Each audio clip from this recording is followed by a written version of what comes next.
everywhere, coat unbuttoned, no gloves, and I'm just like, look, the picture I had of the bad science class, she also had beautiful nails. Like, you obviously don't wash everything in acetone. No, that's all day, every day. No. Did you have to, like, I don't know, my nails when exactly, because it's not going to last. Super, you can have it on all the crap we're doing. Oh, no, We should check on those other ones tomorrow. Okay. Yeah, nice talking to you. Thanks for coming. I don't know if anyone's coming in after. Do you have anything? I don't know. I'm not sure. I'm not sure. No. It should be. There you go. Thank you for fixing it so it worked. Thank you. Yeah. Thank you, Arno. You're very welcome. Hey, I at the beginning of my our child. this is a science question. Okay. Okay. Okay. At the beginning of March, Yes. they have this great big spaceship on Mars. Yep. And there's a Martian sandstorm coming. And they're like, the Martian sandstorm is going to be dangerous. It's going to push our thing over. So we have to leave. My understanding is the Martian atmospheric pressure is tiny. And the chances of being able to push off a big spaceship with that much, it's like, I don't think you push it. Yeah, because you're in the atmosphere. But it's like, and then the beginning of March, I was like, really? And then the rest of it was all good. Yeah, But then exactly. it's like, oh, we gotta leave. There's a sandstorm. There's no pressure. There's no pressure. How can you How put much over?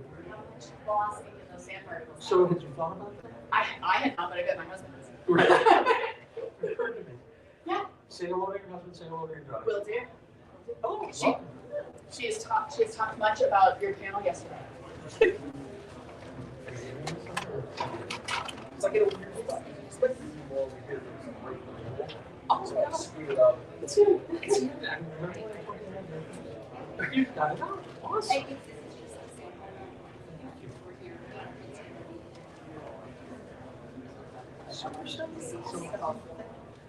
Away from the back.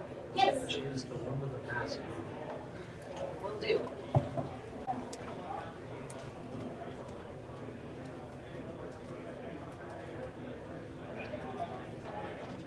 Let's hope this all works and there's nothing to see that comes up here. Oh, yes. I was a smart boy. I was a smart boy. PowerPoint, right?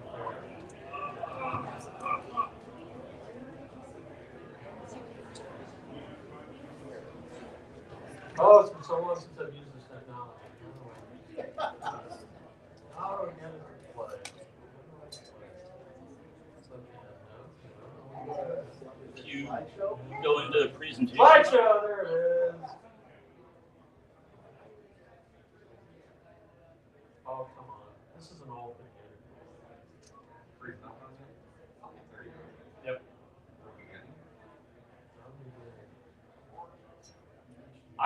I literally, in the last 2 weeks, replaced this computer because of this. Yeah.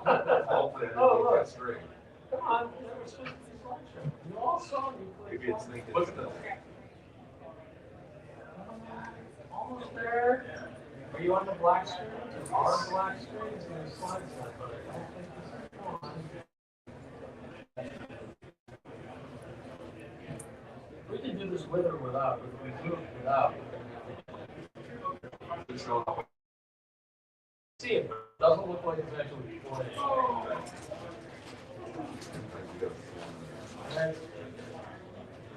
It's old. How much time do we got? Hey, it's not even officially starting time yet.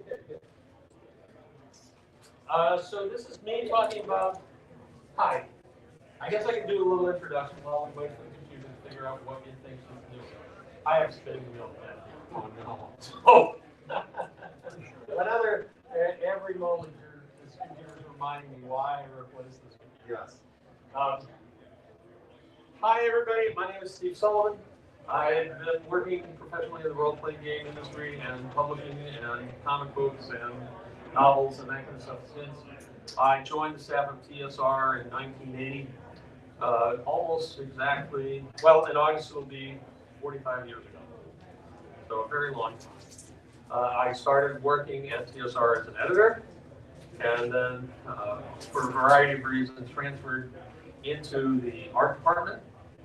where I was there when they hired Larry Elmore, so I was like his first roommate in the art department, and continued to work in the art department. Okay, now we're on a black screen here. Where are we? I don't know what it's doing. Eventually, I left TSR and I went to a game company called TSR, who created the original chill role-playing game, Time Master, Star Race, Wabbit Rampage. I was the art director there, part of the playtesting development team. And then when that company folded, I became a freelancer and started doing, when I was there, TSR wouldn't let me work for them. I left TSR. So I started freelancing and I came back and I did came back to TSR as a freelancer, freelanced for other companies too.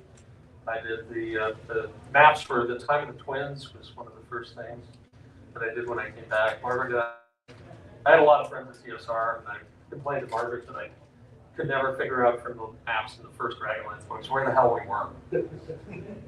Where are we? Look at this. How long did that take? That's where it was supposed to be.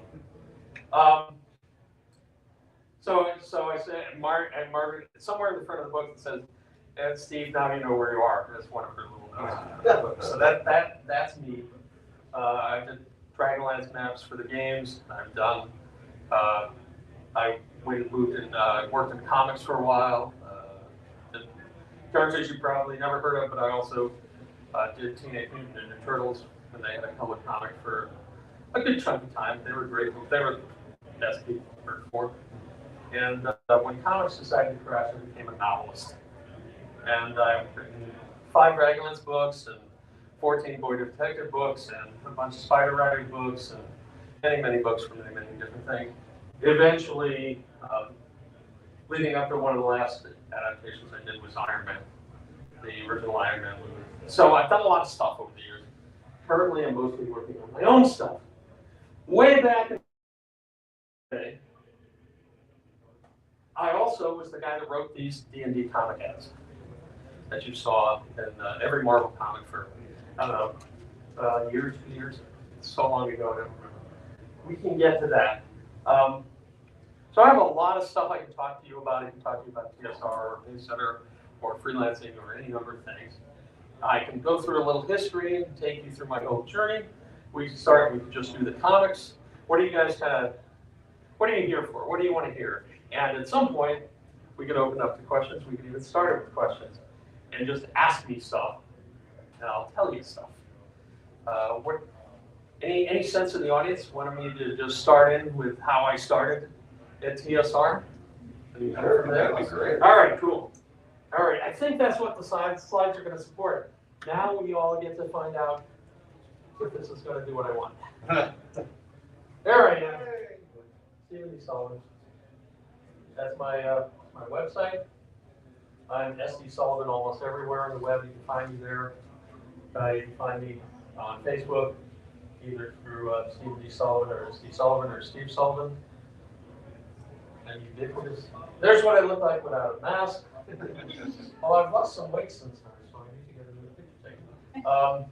I'm wearing a mask because I was born with bad lungs. I had lung surgeries before I was 10. So I tend to be really cautious if I have big crowds of people that I don't know a lot of you, and I'm sure all of you would want to meet. But you can even sit closer if you want. I do have a dog. So that's what that's about. That's me. What do we have next? Don't spin wheel me. Come on. There's nothing else on this computer. I can get everything else on. So this is TSR Games. Back in 1978, one of their logos. I got started playing Dungeons and Dragons to meet girls. This is actually true. I'm not making this up. I come from a small suburb of Boston called Sharon, Massachusetts, which is an egghead-filled Jewish community outside of Boston. And a great school system. That's why my parents moved us there. And it was full of brilliant people. So the minute D&D came out, 1974, or 75, right early on, people started playing the game in the high school. back in those days, I was a big Tolkien fan. I'm still a big Tolkien fan. Didn't discover until much later that one of my cousins was actually one of the earliest Tolkien experts, and wrote one of the first books on Tolkien. His name was Richard West.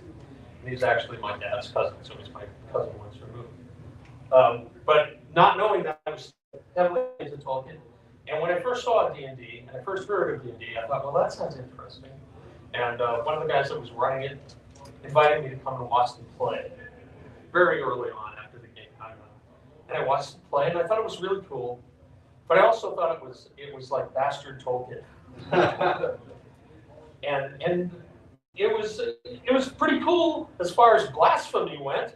It was fine, but I was going to participate in this blasphemy.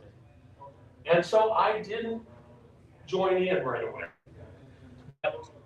1976, my senior year in high school, I went to the alternative school, the regular school. And the alternative school where I came from had kind of two different sets of people in it. Ones were the burners that couldn't handle the classes because they were burners. And the other one was the rogue geniuses who couldn't handle the classes because it was too cracked down by them. And I'm not saying I was quite that guy, but I was more of that pig, the burner pig. So we had really smart people in the alternative school. And one of them was running D&D. And he had a sister who played D&D. Now when I say these were smart people, there were 3 kids in this family. There was Chaim and Faith and Rachel. And Chaim was the oldest one. He was the one who was running D&D. All 3 of those kids got perfect scores on their SAT. Perfect scores, every one of them. And they weren't even trying. Anyway, the middle sister was really cute. I discovered that this guy was running D&D, and the middle sister played D&D. And I thought, well, maybe this D&D thing might be worth knowing if I got to play D&D with this girl. And actually, that worked. And it worked brilliantly. And we dated for a couple of years. And when we broke up, somehow the D&D stuff. And I continued to have gamer-girl relationships. I've always had, and shortly thereafter, through that same DM, I met my wife because she went to college with him. The woman who would become my wife, who's been together with me for, almost 45 years now. So, sitting in the very back of the room. So that's worked. So when people say there are no women in D&D, they're totally wrong. You took them all. The coolest women are into D&D, right? Woo! All right, let's see what the next slide brings us. Next slide is nothing. So, I'm going to put this, you may have seen it. No, so, my track with D&D, just to bring you up to this point, this is the first place I arrived at Lake Geneva, never having seen Lake Geneva before. So I've been playing D&D for a while, and I'd come out for a Gen Con, and then there was a second Gen Con in 1980. I kept playing the game in between. Back in the day, Dragon Magazine was a smaller affair, and early on they ran contests. And one of the contests they ran was a Draw the Monster contest. And they had a paragraph from a Fritz Leiber novel describing a monster. And they said, send your entries to Dragon Magazine. Well, I've told you I'm an artist and a writer. And I had some time after school one day. And I had the magazine and nothing else to do. And I had this watercolor set. So I had a couple of Pentel pens. And so I drew the monster. I drew the monster, colored it up, and I sent it in. And amazingly, I won 3rd place. Yay! Ahead of unknown people, one of whom was named Errol Lewis. Errol got honorable mention. I don't even know if Errol even read it. Errol and I were later office mates at TSR. So I placed 3rd in that contest, and that was really exciting. I think I got a free year at Dragon Magazine. Shortly thereafter, they had to design a dungeon contest. And I had enough time, and I took a couple of weeks, and rattled together a dungeon for them called the Pit of the Oracle. And I sent it in. And much to my surprise and delight, I actually placed second in that contest, which was like, I'm on a roll. And I think that's the last time I ever ran in any of those contests. I could be wrong, but if you've ever run a contest, and I've run a few in my life, it's a pain in the ass. You offer a lot of stuff, and it takes a lot of effort to go through it, and then you always have to worry about legal ramifications, blah, blah, blah, blah, blah. Anyway, I placed second. Sometime in that same general time, the guy who would later be the best man at my wedding and I was one of the other students where I went to school. He had an in at MIT because he was working with computers and later made a lot of money in computers. And he and I was interested in Zork, which was just starting then. And my friend Marty and I would go into the MIT Artificial Intelligence Lab, it was MIT's Artificial Intelligence Lab in the late 1970s. So it was like most of the computing power of the planet was there. We had to go there late at night to play Zork because all of the computers in the world, the computers that were so powerful that the floor below where we were was the CIA who were monitoring what we were doing upstairs. And we had to go in late night because only 3 or 4 people could play Zork without exhausting all the computer power at MIT. All right, anyway, so we were hooked into MIT a little, and because of that, I ended up teaching D&D at MIT to high school students in that same time period. It was one of those things that were like, hey, we want people to teach interesting classes, Marty, and I said, well, I wonder if they'd let us teach D&D. So I taught D&D. And as far as anyone knows, as far as I know and as far as I've ever heard, Marty and I were the first people to ever teach D&D at a university anywhere ever. So all that is prelude. When TSR sent out things after I'd done well on the other and said, we are hiring. I said, well, what the hell? And I sent in my resume. And my father's secretary at the college, she retyped my resume, thank you. Like, made me look like I knew more than I knew how to do. Sent it in, and they didn't hire me because that was actually right around now, 45 years ago. And they hired, I don't know, they hired some no-talent people like Zeb Cook, I think. I don't know where those guys ended up or what they ever did. They passed me over, but they did another thing of hiring in August, the end of the summer that year. And I happened to be going out to Gen Con. And so I ended up, I think I got a call probably that said, hey, we liked your resume. We're interested in having you out to do an interview. And I said, whoa, hey, I'm going to be here next week. And they were like, oh, that's great. We'll set up a time. And I came out to go to Gen Con that year, which is actually the year that my wife and I started dating. We started dating at Gen Con that year. So we have deep roots to these conventions, gaming and D&D.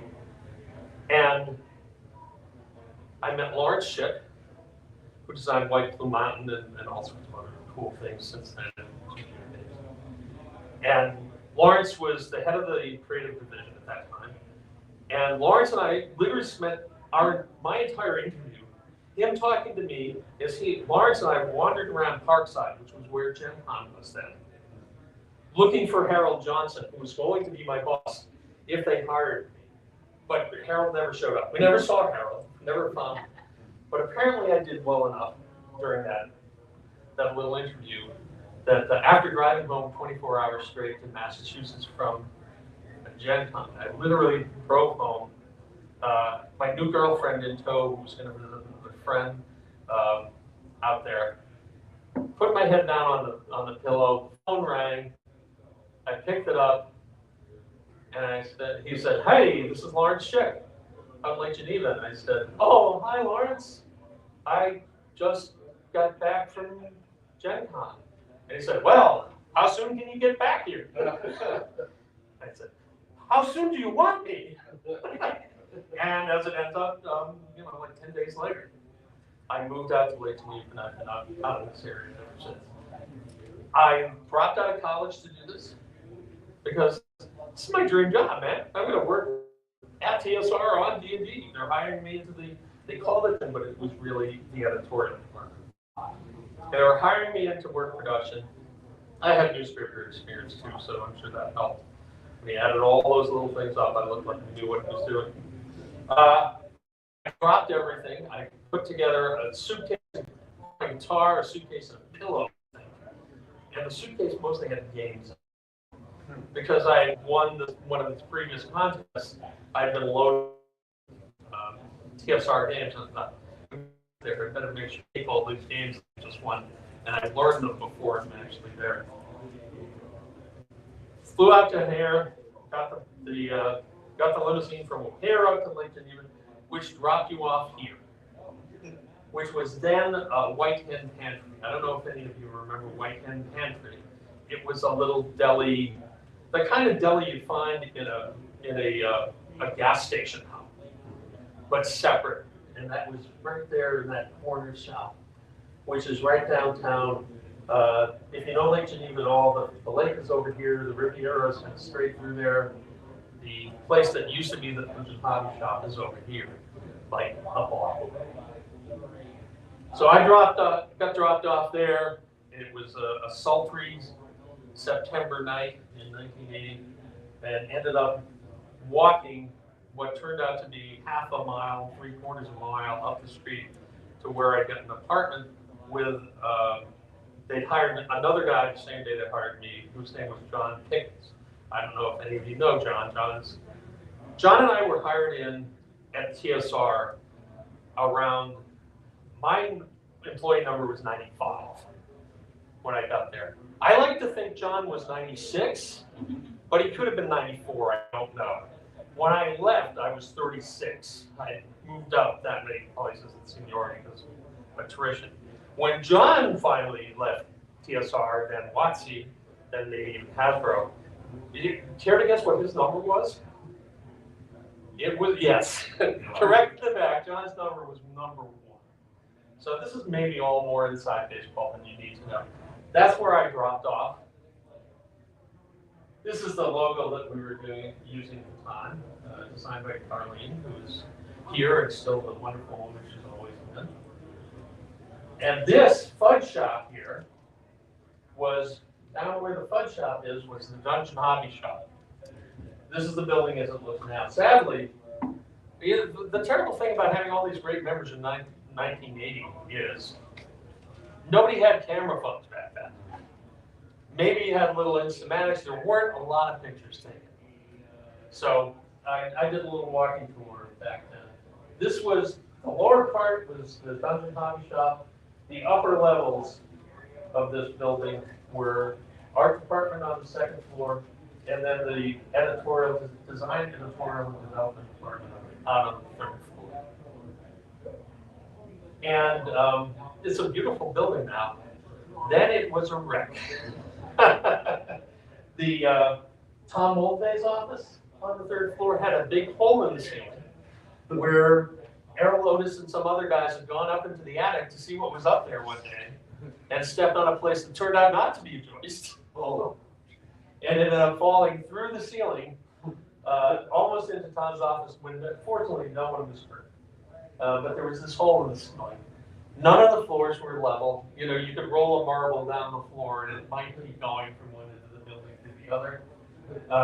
Tom Wong told me the other day that he and Ernie used to go up onto the roof, Ernie Goggins, the late beloved Ernie Goggins, and play catch with a cat that left.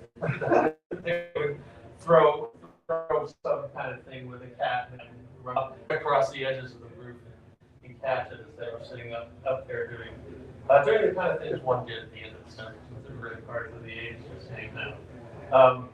So that was, you can still go there. It occupies the same space, but it has none of the rat trap, fire trap charm that it did when there. I think I still have. There was one of the walls had come down at some point. We had to work some of the walls, and inside the walls there were. I got a complete set of Prince Valiant original Sunday daily prints from inside one of the walls, and I may still have if the silverfish haven't gotten it.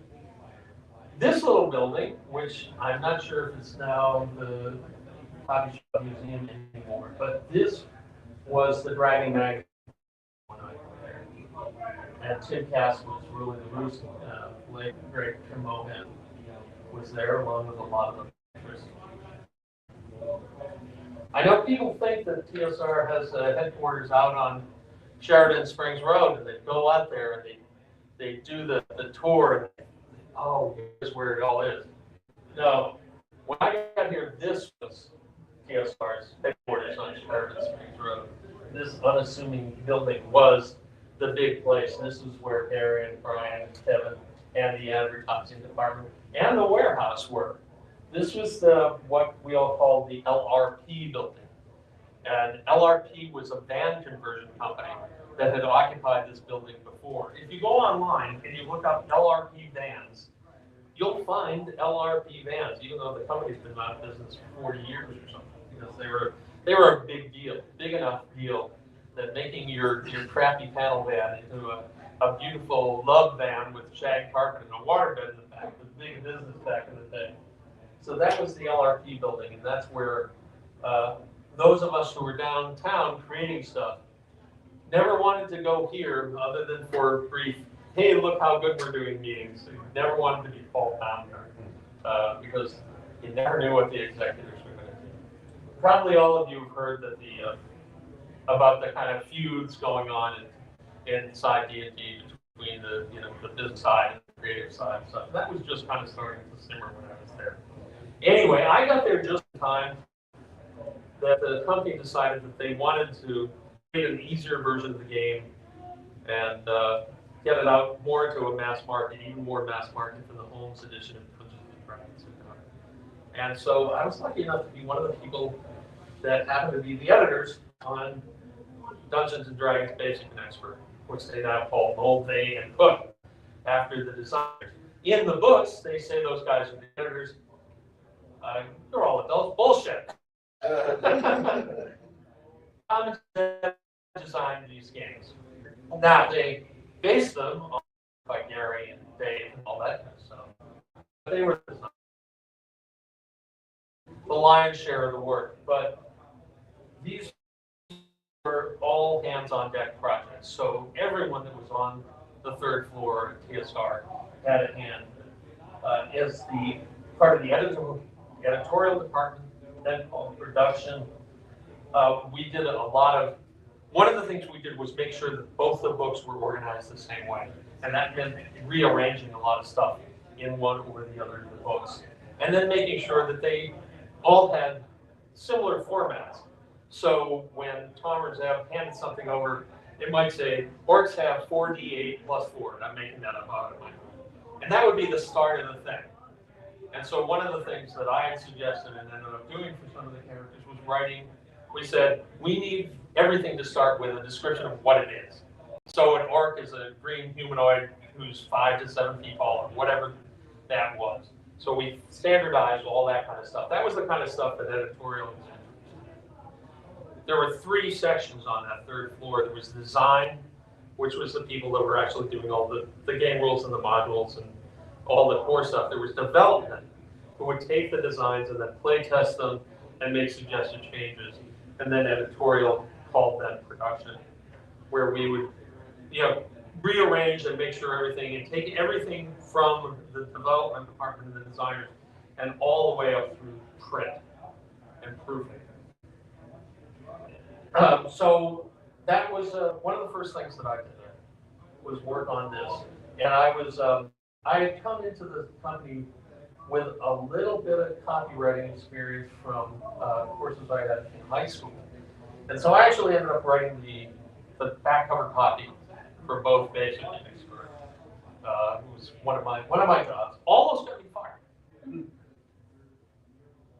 What you may or may not know is that you can't write out the "the" in Dungeons and Dragons because it never was trademarked that way, at least at the time. No one had told me this.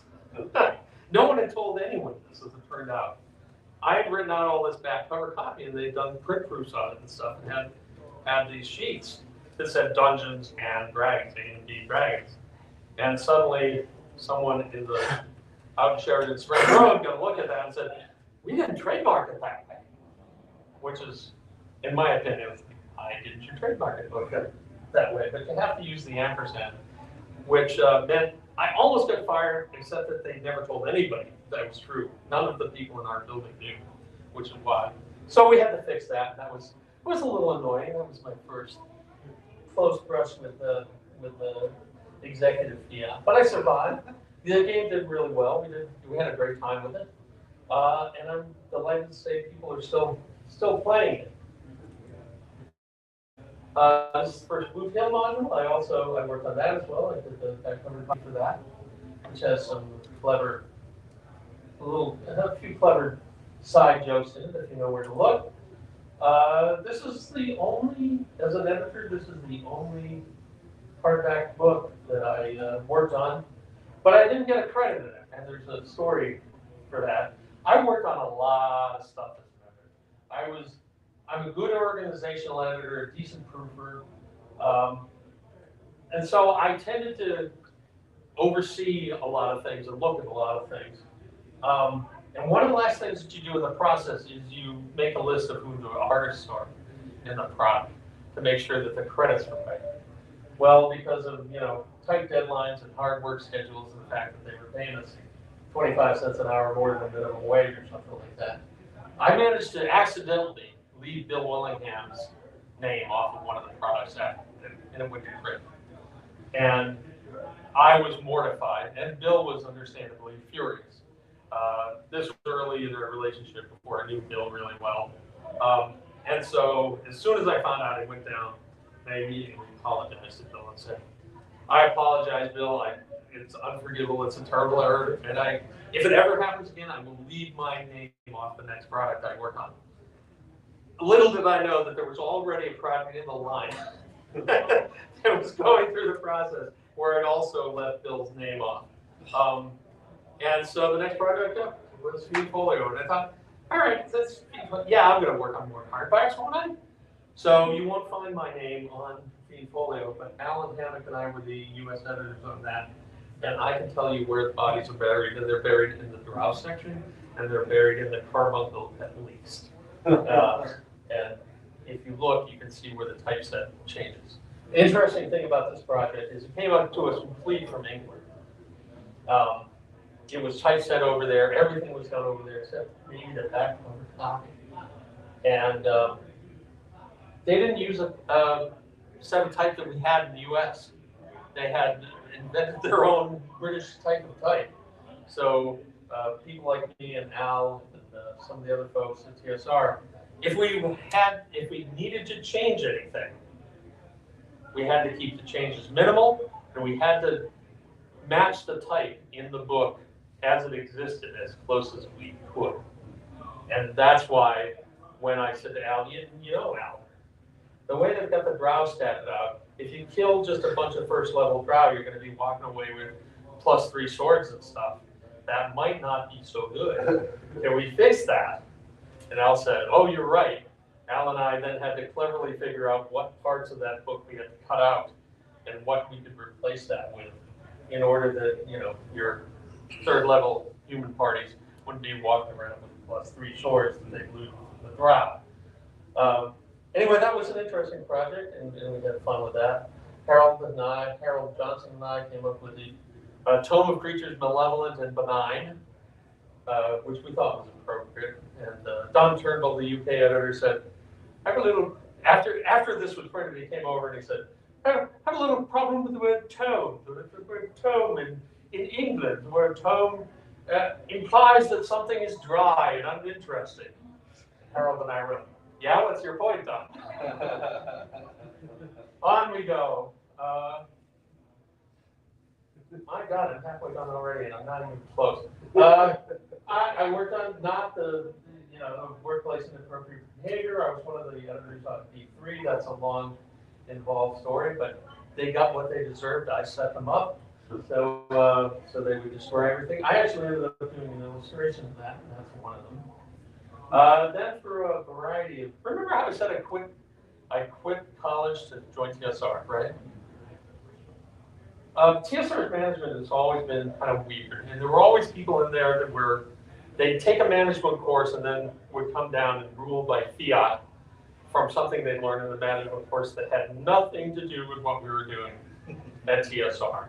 One of those management courses had convinced them that everyone working at TSR in any capacity in the design, development, editorial department needed to have a college degree in a related field.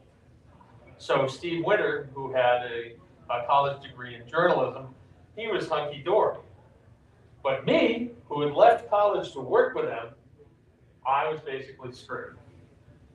It ended up they didn't fire anybody for that, I don't think. But they intended to. That was their original plan. And I thought, I've left school to come work for these assholes, and now they're gonna throw me in a job. But I cleverly then said, do you need a degree to work in the art department? And they said, oh no, you don't need a degree to work in the art department. I said, I'm transferring to the art department. So I transferred down to the art department and worked under the wonderful Jim Rosloff, and ended up being one of the main mappers for TSR.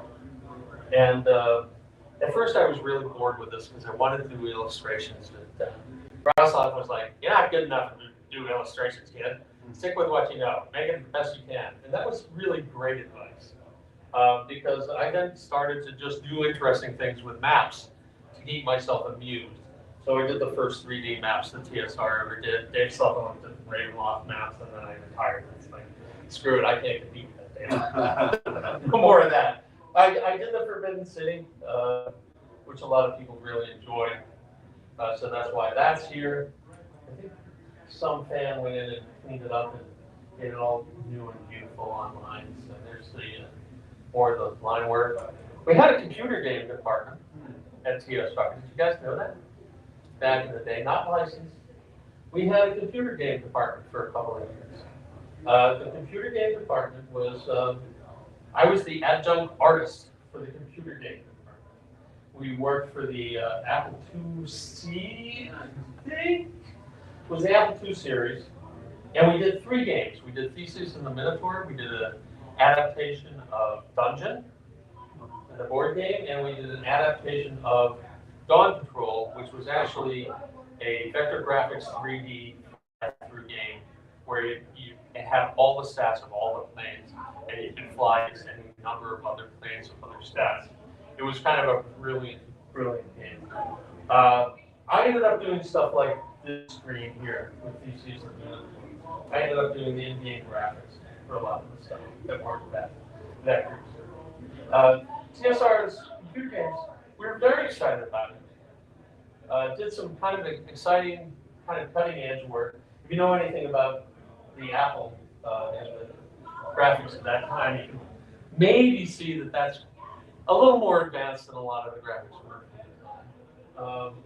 And we were very excited. We were working with some of the designers. This was my part-time job within the art department. I was part-time with these guys. And there were basically, Mike Price was head of the department. There was Bruce Nesmith, whose name you see there, and a genius computer programmer named Keith Engie, who had been one of those guys who got into computers early enough. They had to solder his own computer language onto a board, sight unseen, to make his own computer from scratch, right?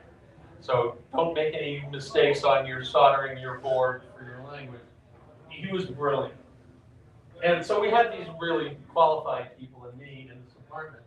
And to put out these games, TSR wasn't sure what to do with them. They had to keep sending any customer questions to the computer game department, which slowed them down. They were upset about the fulfillment of them and all that kind of stuff. And as we plan to do our next set of free games and beyond, with some really exciting things going on that wouldn't actually happen for years later in the computer department, there was a very dark day when some manager, I don't remember who it was either Kevin Bloom or Mike Cook, I think. But it's funny, I remember exactly what happened in it, but I don't remember exactly who was the hatchet man. Walked into the computer game department, which was at the new Sheridan Springs Road office in Marion, California, which was fine. It was computer games. Walked in and they said, "We're killing the computer games department. So it's over. Bruce can see if you can go back to the graphic arts department for the full time. Bruce, you can move over into the design era, into the design department. Keith, it was nice knowing you. See you later." And we were like, "Why? Why would you do this? We're kind of on the cutting edge. We're breaking ground. We've got exciting plans going forward. We've started these new games." And this is a quote. I'm not making this up. The executive that just shut us down said, "There will never be any money in computer games." End quote. So that was that. An interesting side note to this moment of blazing, futuristic, prophetic prophecy for this guy is, any of you recognize Bruce Nesmith's name? If not, you might recognize a product that he was kind of the head of, a little thing called Skyrim. So clearly, no money there. And that was in this part. The creative division at this time was above a warehouse area in this, which you probably all know is the Sheridan Springs Road, TSR headquarters that we all know. And that's half a car because this is a panorama. I caught half a car when I was taking the picture. So I left there and went to Case Center to chill. Now, I can keep going, or you can ask me some questions, or I can jump ahead to the D&D comic stuff. What do you guys feel like? In the back. So teaching D&D at college. Yes. Other than here's how you play, what would a D&D class be? This was back in about 78, 79. So people really the general public had no idea what this was about. So we basically started the way you would think. We created characters, we created a little world for the character to explore. Not knowing that I would be doing this in the future, I created a series of highly inaccurate maps of the world that the characters, and then we ran adventures and let them play the game mechanics and stuff. And it wasn't like a full college semester, it was a shorter semester thing. And it was called the High School Studies Program. And it was high school students who had gone through whatever qualifications they had to get to this program at MIT. So it was a high school studies program. So it was high school students doing college level interests and work. So that's what it was. And we basically taught them how to play and potentially how to run the game. And just what the game was. Because at that time, it was just before the Satanic Panic, which actually happened while I was at TSR as well. But there was a lot of misinformation about the game. People just didn't know, and people were curious. So happily, it wasn't a really hard job. It was a lot of fun. But it was frustrating when I had these highly inaccurate maps, and they never corrected them. They were like, they didn't care eventually. They didn't care that it took too long. They didn't care that the river that appeared down was straight as an arrow. I never figured any of that kind of stuff out. But it was fun and it was interesting. So that was how that worked back in the day. Any more questions? Yes. You mentioned it, but what was the environment like inside TSR during the Satanic Panic? What was the vibe? It was weird. It was weird. Have you guys seen Derek White's film that he did about the Satanic Panic? Kiff, do you remember what the name of it is? Derek White was the geek preacher. Helped put together a film about the Satanic Panic, and I mean, it was weird because there was those of us that were downtown. I was just pointing to the downtown building was no longer there. Those that were in the top 2 floors thought this was hilarious. We thought this was stupid and silly. But the executive branch, some of them were very worried. Gary was not worried, but my favorite quote which I think is in the film, was from Dr. Don Snow, who I think was head of marketing or something similar to that at the time. When he heard that groups were buying up D&D books and burning them, Dr. Don Snow said, if they'd come to me, I'd have sold them to them wholesale. But the company was very divided between that, and even set up like a little committee or something within the company, whose members I think included Dolly Sanchez and maybe Jim Ward, that were concerned about this and were trying to make sure that things like D3, Palace of the Silver Princess, were not going to happen going forward from the design and the market. So there was real friction there between those of us that were actually creating it, doing the games, and Gary, who was on our side, and the people that were very interested in penetrating the mass market and making D&D safe and acceptable for everyone. So it was, and I think there were people leaving the company over that friction, and a lot of other people were just like, okay, they're clearing our paychecks, and, you know, we don't want to be fired because you know, this is kind of a cool job. So it was tough. It was really tough. But I feel fairly safe saying that creative division as a whole felt screw up. There's no bad publicity, full speed, put Orcus on the cover of everything.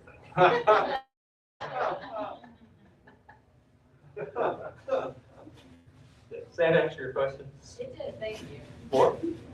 Yes. Yeah, at that time, like I guess early 80s, were you guys within the company aware of like some of the competitors that were branching out? Or what were your thoughts on other companies making role-playing games? Oh, we were very much aware of who was making it and what kind of game.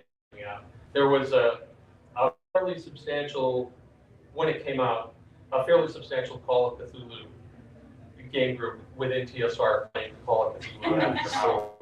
There was Lawrence Schick ran, I think, the first Call of Cthulhu games, and Zeb Cook and I alternated running later on.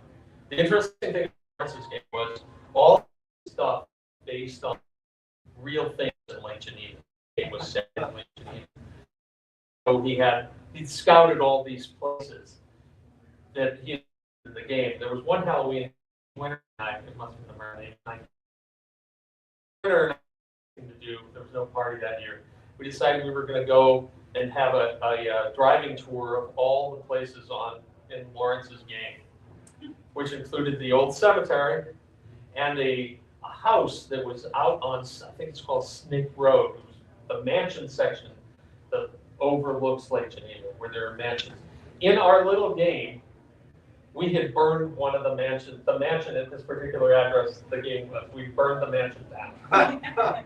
So Steve and I, and I think we're past the statute of limitations, we parked his VW or mine, I don't remember which car it was, in a secluded spot and wended our way through the woods to see this particular address on the shores of Lake Geneva.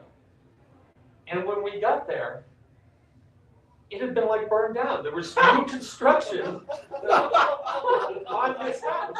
The original house was not standing. They were replacing huge sections, and we were like, "Oh, we should get out of here." So we did. We got out of there. We weren't caught. Yes, in the back. How did management feel about people playing games from other companies? At the time, they weren't too fond of it. You know, we were TSR, we were supposed to be working TSR, living, eating, breathing TSR. I don't think Gary meant, Gary Taylor, but it is important to remember that none of the management were where we were. They were all literally a mile across town, or a mile and a quarter across town. So we just had to be careful with that, because they were liable to do things that one could not predict and jump in ways. But there was a tendency among the non-game part of management to overreact to things that were going. So they weren't crazy about us playing other games, but eventually they came to understand that we needed to know the market. But there were some things that were beyond the pale. There was Gen Con, it was, I don't remember if it was 81 or 82. Steve Jackson had come out with, I think he called it Killer at the time. It was the assassination game. And we decided that that would be really fun to play live at Gen Con while we were working. And someone, it may have been Lawrence Schick, had arranged to get a Polaroid camera and gotten pictures of all of us with a Polaroid that were participating in the game, which included his brother, annoyingly, and had given us all little pop-ups. And the idea was we would track each other down during, and this was at Parkside, so it was a really good kind of dungeon-like space. We would track each other down, kill the other person, then you were given a photo of the person you were supposed to get. Management heard about this. And they said they would fire anyone caught playing this game at Gen Con. Maybe that would have stopped some of you. Not one of us dropped out of that game. You hire a bunch of kind of rogue genius rebels, you can't then put your thumb on them and expect that they're going to do what you want. Lawrence's brother won that game, annoyingly. Maybe partly because nobody knew what he looked like that much, so he could sneak up on you. Somebody got shot in the men's room stall. It wasn't me. I don't remember who shot me. It might have been Seth. But eventually it did get down to one person won the game, and none of us were caught, and none of us were fired. So that was there was that kind of a relationship there. We were very much kind of you don't want to be totally sexist. It was kind of a band of brothers feeling up there. Those of us, the top two floors of that building were like relatives to me to this day. Every single one of those people that worked. So, does that answer that question? Any more questions? How am I doing on time here? We got about 2 minutes because there is another event that's going to be coming in, and then. Is it one of yours, Brad, or is it a different one? It is not. It's a comedy hour. If it was one of mine, I'd be like, keep going. Yeah, you're good. I want to hear the writing stuff, so I. That's one of mine. It's Catacombs and Comedians. Okay. Oh, Catacombs and Comedians. Yes. Oh, I like that. Awesome. I will yield the floor to you as soon as you need. Otherwise, I'll take a couple more questions and maybe I'll flip through a few more slides. Yes. So James Lauder was saying that you wrote a centipede book? Yes. Among my many careers, my current one is novelist. And there was a time, I guess it's almost 20 years ago now, I actually talked to Jim a little bit about this and gave him the information that I remembered at the time. So it was around 20 years ago. Around the time Watson and Hasbro started working together, maybe were acquired, they wanted to do a series of books based on the video game properties that Hasbro owned. And one of them was the Centipedes, the old classic Centipede game. And through whatever variety of circumstances, I was the author hired to write the Centipede book. And I wrote a really cool first draft that actually ended up having what would turn out to be echoes of the first Avatar movie. There was like a living tree with these floating creatures in it and all this kind of stuff. They didn't like that. I rewrote it to their specifications, and it was a finished book. And then something went terribly wrong in the licensing department, and I don't know what. And Jim actually probably knows what, so I don't know what he told you. He probably has a better idea. Something went horribly wrong in the licensing department, and the book never came out. Now, there's an adjunct to that story. And the adjunct is, back in the day, there used to be a clause in your book contract that specified that the publisher had 2 years, I think it was, maybe 3, to put the book out. And if they did not, then you could request reversion of the book to yourself as an author, and scrub the material from the IP, and have the book. You can get the book back basically, as long as you didn't use stuff that infringed their copyright and trademark IPs. So when the book didn't come out, they were very surprised when I sent them a thing that said, "You didn't put this book out under the current terms of my contract. You have to revert the book to me." And after a lot of hemming and hawing, they actually did release the book to me, and I've never done anything with it because someone I really trust said, "This is the worst book you've ever written." But maybe if you all write to me and say, "Release your Centipede book under the Millipede," or whatever the hell it is. It was called Centipede Legend of the Destroyer. There was even a cover to it at the time. It may have just been a mock cover. But the rights reverted to me. And my understanding is, after that, they cut that clause out of the contract. No one ever got to do that to me again.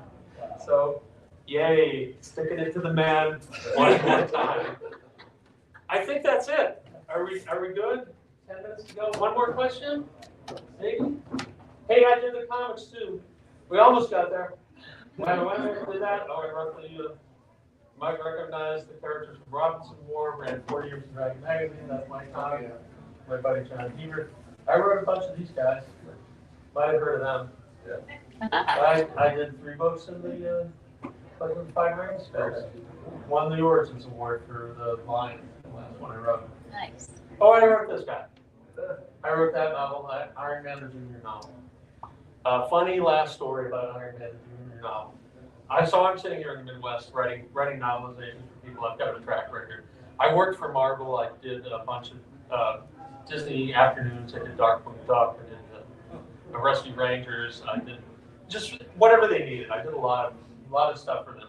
Half of which never got published because Marvel lost the Disney license. So all my scripts that were in the can, some of them went away.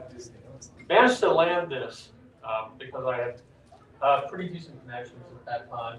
They were looking for someone. They knew I had the skills to do these things.